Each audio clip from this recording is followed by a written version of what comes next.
this possible, and thank you especially Raghu sir for making this very quickly, and also Shomita for doing all the backside works, and also of course like thank you the VC and the register sir, and all the senior professors who are here, and the dean Pradeep sir, Modena sir, HOD, the Hiranmay sir, Shomita ma'am, GB sir, all the people who are here, and all the students and the research scholars who are here today to make this event successful. Uh, you can interrupt me at any time when I'm giving, and also Ghorai sir. And you can you can interrupt me anytime if you have any question. But after the whole talk, you will have time, and you can ask me at any time. Anything. Okay, and you can also take pictures of the slides if you want, and I will try to share the slides later. So first of all, who am I?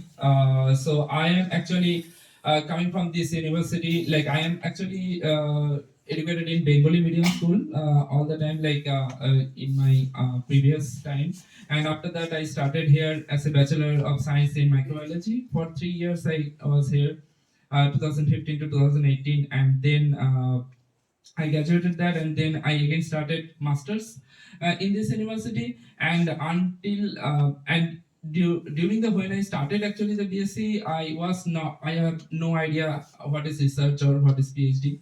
I had only like motivation, like I'll just finish the BSc and I'll go for government job applications, and all the banking and rail and everything. And then all the professors here, they told me like what is CSN net, or what is all the other things, like what is PhD, what is research.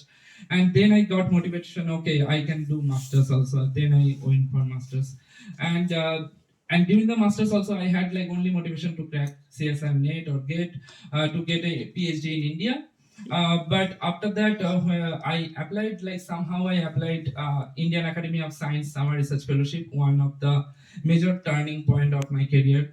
And that was a 2 month fellowship by Indian government, and you can go to premium research institutes of India, and you can work there just for 2 months. And at that time, I went at 2019 on my MSc first year there.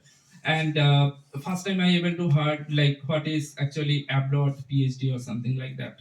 And then I started my research journey, like how I can build my career, and like that. And then I graduated at 2020 with fast ranking. And then yeah, so what was I still like, yeah. And so then at 2020, after the masters, when I finished, 2020 was a COVID year, so I did not able to go for dissertation outside or something. But I worked under Pradeep sir, and then I joined again that same lab where I worked during my summer research fellowship. That same lab, Dipankar Chatterjee lab in IISc. I again joined as a project assistant there, and this time it was like a paid fellowship. And then after that, I was there for like few years, and then I applied the PhD on 2022 in foreign universities, when I had already like 1.5 years of research experience. And then I got into few universities, and then started 2023 PhD in University of Wisconsin Madison, which is in USA, and it's a fully paid PhD, and it's expected to finish at 2027 end.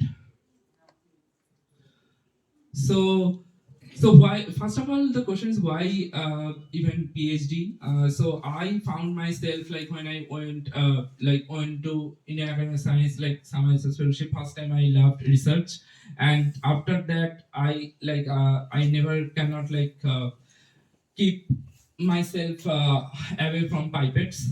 So that is the main reason. Like I love research, and I understood that I have a motivation for the science, and want to be a independent scientist one day. So that's why like PhD is the one of the step for doing that.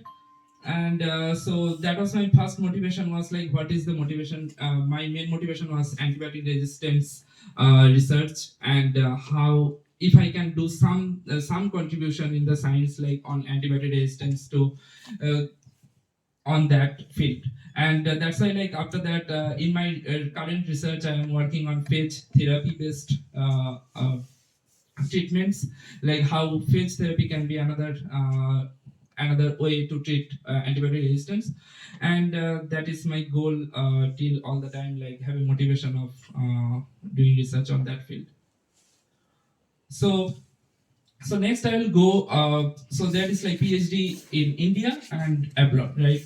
So there is, of course, like like most of the things about Indian PhD, like how to get into that. Like you need a fellowship, scholarship. There is a Inspire Fellowship, which is like only you don't need any exam, but that fellowship have a lot of issues nowadays, and it's a yeah. So that's why like you need to crack NET or GATE or other exams, So that is what the difference mainly comes into India versus abroad. And India have like the competitive exams, and which are very tough. Like you need very high ranking for get into premium research institutes and all. And abroad have no exams actually. A lot of people have like speculations like they have a lot of exams and all, but actually there is no exams. So the main thing is actually research experience. You need a lot of research experience. So they don't check your like exam or anything. Okay, of course they check your academic career, like how much good you are during BSc or MSc, but the research experience is the main thing what they check actually. And also like the when I'm talking about the exam, there was like few exams in the previous time, like GRE, which is one of the popular exam, or the TOEFL or IELTS, which is the English proficiency tests. So those are not required today, because you can just tell your BSc or MSc was in English medium of instruction, and you don't have to actually bother about those, and you don't have to pay any fees for those. And also like the major defenses are like only a few top tier research institutes present in India, and that's why the competition is very high. While abroad have lot of research labs, and it's like more exposure and collaborations, and you can it's like more, of course, like the international students have less acceptance rate, but still the competition is not that like CS and NET, where I don't know how many lakhs students are like competing with each other, right? So there's another difference when I'm talking about the differences between Indian and abroad PhD. One of the differences, when you are joining PhD, you are when you are choosing the lab in India, you are directly choosing one professor and you are starting your PhD journey without knowing how the lab is or something. Do you even love that research or something like that? But in abroad, you do rotations. You rotate in three different labs first. You work with three professors and different projects, and then you choose whatever you want, which lab you are the best fit. If is the lab environment is good, or is the project you are loving or not, on based on that you can choose. So there is more flexibility on that. And also another thing is the interviews.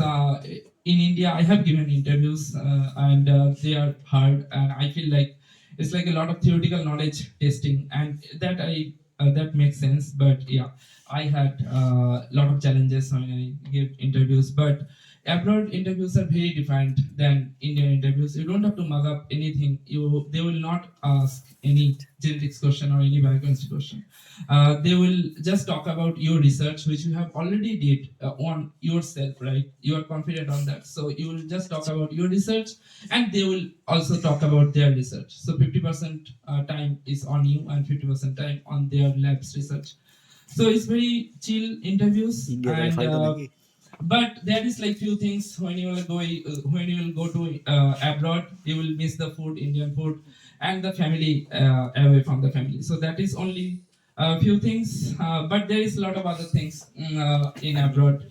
Like you have a lot of opportunities of lot of different things which I have never thought even possible. Like I learned sailing, and then ice skating, then orchestra, and then of course the salary is different. So I will come into that. So I will just briefly introduce where I am right now. So this is my university. University of Wisconsin Madison, which is in the north side of US, and right now the temperature is like -10, and also it's a lot of snow, and so this is like very top research institute on microbiology. There is like a lot of Nobel laureates and coming from our department, and it's like 24th ranked, just to give an idea.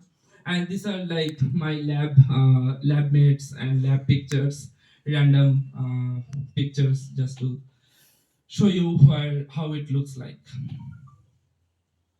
So without not more delay, like I will just tell how to actually apply for the PhD abroad. So abroad means like first comes in our mind two Western things: USA, Canada, and Europe.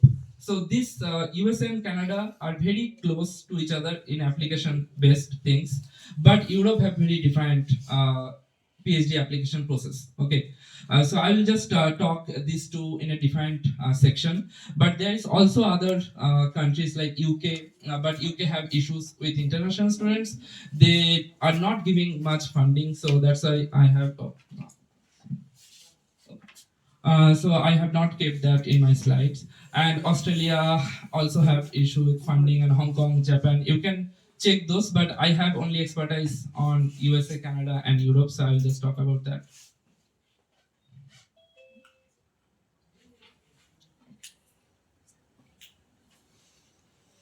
Okay. So first, I will talk about the how to what are the criteria, requirement, and everything about USA and Canada. So academic requirements, that is the most eligibility criteria of the universities. There are, you need a 4 years of undergraduate degree either, or which I have heard like if you, it's already started in this university, and or else the 3 years of undergraduate, or and plus 2 years of masters, which I had at that time, and it can be 1 year of masters also. And then what are the things you require for application is the main things are statement of purpose, which is actually only the research which you are doing. On based on that you have to write things and motivation and all.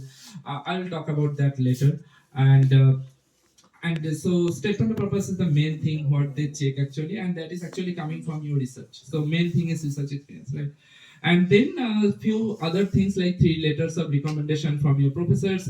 At that time I'm glad like my few of my professors from Indian Institute of Science, they have given me that, and also here my sir have contributed a lot at that time. And English certificate, because you are not giving TOEFL or IELTS, so you just need the English certificate, which I got from this university. And the transcripts, transcript of bachelor's and master's. The transcript means actually just the certificate what you have already did. So there's a fully process which during my time Kushalda and the office members, they made that how to make actually transcripts. That was the first time, and now I think it's totally established. They knows you just have to go and tell I need a BSc transcript and MSc transcript. They will just make it for you. And then you need this curriculum vitae, CV or resume. That's not a big deal. And then what is the timeline of applying? So time to apply is like a 1 year of process. And every year for USA and Canada, the deadline is around December of every year. So if you apply this, so last December, if you had applied, then you will get the PhD in 2026 start. So you will apply 2025 and you will get 2026, you will start. So the interviews will be on January or February at this time. And then you will get the, if you get the offer letter, you will get within March, and then visa will be on June or July, and then you will start at September. So September 2026 you can start. It's like that. Okay. And then, and the main pros and cons, the main pros I have already told, like you can choose 3 different labs and rotate for a few months to see how you are looking, how you are feeling there, because it's a PhD, it's like a few 5 years of process, and you don't want like where you don't want to be. And also the cons are cost of application. So there is an application fee for USA university, because education is not free in USA, which is free actually in Europe. So cost of application is like every application you need almost 5,000 rupees, and so how many university you are applying, like 5 or 10, based on that you need a budget for that, and apply is only once a year. Okay, but to be competitive you need like 6 months to 1 year of research experience minimum for competing to good universities and get PhD into that. Okay, and publications are not required, but of course like it's good to have if you have publications. So then I will talk about the Europe. So Europe is a little bit different, almost similar, but the academic requirement here is different. So it's very normal, like 3 years of undergraduate and 2 years of MSc. So MSc is must in Europe, and so and for the here is defined. So here is the whole throughout the whole year they takes applications, and it's not like once a year deadline. So here is very defined. So every lab have their own ability to take PhD students at any time. So that's why like there is a lot of websites and Twitter and all, Blue Sky, where lab actually posts for PhD vacancy, and then you just apply and they just take you. So the process is very quick, but before that I will just tell like what are the requirements. So here, instead of statement of purpose, here is cover letter, which is a one page, same type of thing, just brief of statement of purpose. It's also based on your research you have to write, and then recommendation letters, English proficiency, everything is same, and time to apply is throughout the year, and you can send emails to professors. So when you are actually gathering your research experience as a project assistant or master's dissertation, you are reading papers, right? Literature review, you are reading papers. So the papers authors, you can make list of the authors, and those authors you can actually approach to directly email them. Okay, the like I have read your paper and I am working on this project, and do you have any opportunity in your lab for getting a PhD? You do you have a vacancy like that? Okay, I will talk about how to send cold emails, and these are free emails, so not a big deal. So the main pros is Europe is free education, so that's why application fee is nothing. So there is no application fee. So whenever you are applying, you can apply as much as possible, and apply and the start you can start your PhD at any time, and the con is only it's direct admission to a lab, so you don't have any flexibility to defer to another lab later. You have to stick to that lab without checking that lab before. Okay, and very selective to admission. So they are very selective. Like the research you are doing during your masters or after that, they will take only that specific research based students for their lab. So if you are working with cancer, you have to find some cancer lab, not you cannot switch to antibody resistance bacteria lab. Okay, but which is possible in USA. And also like they need 1 to 2 years of research experience instead of 6 months or something, which is like for USA it can be less, and publications are highly recommended for Europe. It's more competitive there. So of course salary is also one of the motivation should be, because when the time you are graduating your PhD, you're almost like 30 years old, and you need to have like you need to save money, and you have to think about like what to do after that, right? And that's why like one of the motivation for people, like they want to make quick money, and that's why like the government jobs gives that, right? Like you just have to do, but PhD is a long journey, and during that how much you are making and all. So and also when you are applying for PhD you are losing money, right? So that's why I want to show like how much is like the salary in my career.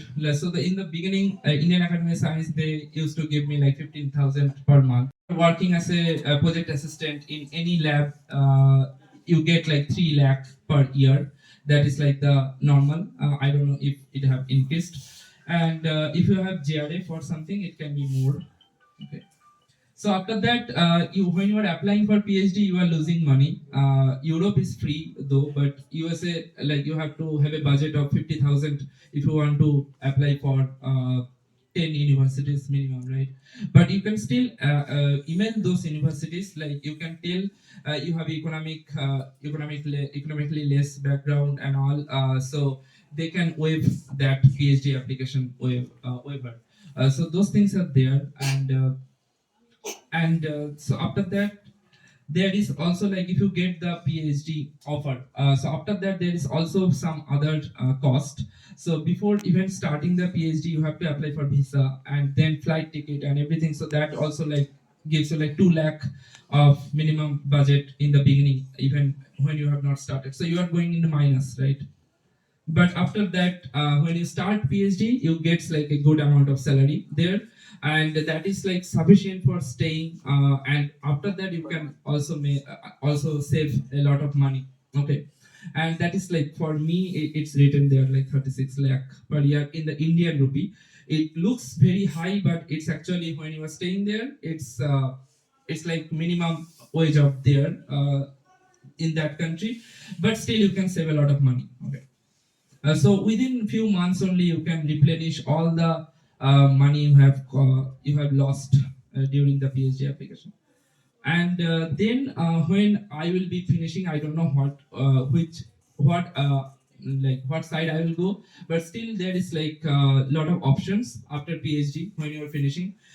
So in abroad, if you are staying after PhD, you can go for postdoc, and postdoc can be like give you like more, like 2 times more salary than PhD students. And you can stay there, and also you can go to industry scientist, because in US a lot of research and development happens, and lot of R&D want like PhD students to hire. And so these are all, everything is estimated from various sources. It's not like 100% true. Okay. And This is just an example. And so after that, when you finish postdoc, if you want to become an assistant professor in USA, it will be more higher salary. And if you want to again come back to India, so it will be like 12 lakhs per year type of salary. And if you want to stay in industry in the R&D in USA, it will be like 1.5 crore per year salary. So you don't have to look back again. That is my just to see what happens after PhD. That is what I just want to tell, because people don't have that much idea how it looks like after that. Okay. But step by step, because you don't have to think after 12 years what you will do, but step by step. So if you are in BSc, try to do research projects, small internships, and give exams to get into the top research institutes for masters, and keep always good grades. That helps always in your career. And if you are in a MSc student, try to apply for summer internships. And summer internships, like you can search online. There is a lot of, maybe summer internship have started more than Indian Academy of Science, which I have did. And there is a Biotechnica, which is one of the good website I used to use, for they send you notifications when there's and the summer research fellowship, which I have got into 2019, so that is still right now is open.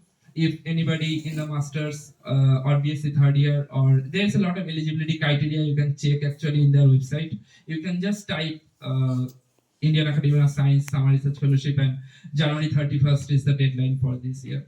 And there must be a lot of other internships available in the online. So you just have to keep looking at that. So during when I was here at Raiganj University, there was no alumni or someone who have told me to do these things. It's just me in the online. I was just checking internet and in the biotechnic or something, and just applied.